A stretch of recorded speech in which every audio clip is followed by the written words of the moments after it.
Tampa Bay meteorologist James Gregorio joins us now. And James, the beach sounds great because it is hot and humid. Yeah, that's true. But there's not much relief at the beach either. The Gulf temperature earlier today got up to 89 degrees. So not exactly a cool, refreshing dip, shall we say. And there hasn't been much in the way of any rain to cool us down either. Currently, we're sitting in the mid 80s. McDill at 85, Davis Island at 85, Riverview a similar reading right up against the Gulf. We've got temperatures in the mid 80s as well. And now the Gulf temperature down to 88 degrees. The warmest reading on the map currently is the Gulf. All right, as we expand the view a little bit better, we've cooled off nicely in Bartow and Wauchula and Sebring, where those numbers are in the mid 70s. All right, dew point temperatures, unfortunately, they're also in the mid 70s. Land O'Lakes and Zephyr Hills at 75, Port Richey and Brooksville at about 76. Look at that, Riverview and St. Pete, 78 degrees, very muggy outside. All right, feels like temperatures as we head in towards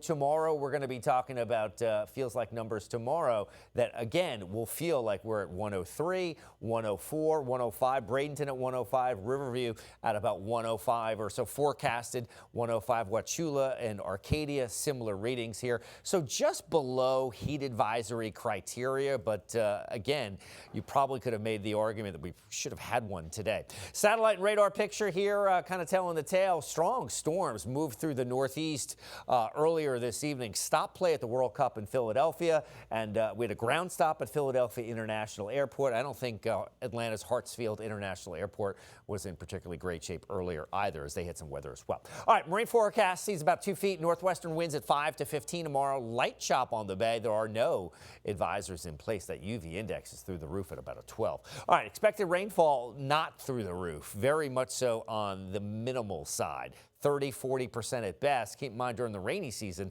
these numbers should be much higher. I just looked at precip for the month so far. We've only picked up a little more than 0.6 of an inch. We're 4 inches for the month below where we should be, and that continues on top of our drought. All right, so here's the deal. We should be at about 1.75 inches. That's our benchmark here for precipitable water in the atmosphere. So we're just barely above that most of these days. So, you know, we're setting the stage. We could rain and get those, beneficial afternoon showers and storms if we could just get some of the other elements to come together. All right, so good news, the elements for tropical development are not coming together. So no development in the Gulf over the next several days forecasted. So that is certainly a good thing. 81 tonight, muggy, mainly clear otherwise. As we take a look at some of the outlying areas, we're going to get down into the mid 70s further off to the east and further inland. Tomorrow, 95 does it. Inland storm chances are here. It's hot and humid as well. About a 20% chance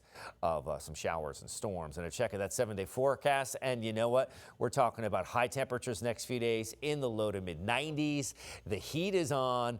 Very little relief, very little shower and storm activity, very hit and miss, more miss than hit. But where it hits, we could get a few drenching downpours as we head into the upcoming weekend.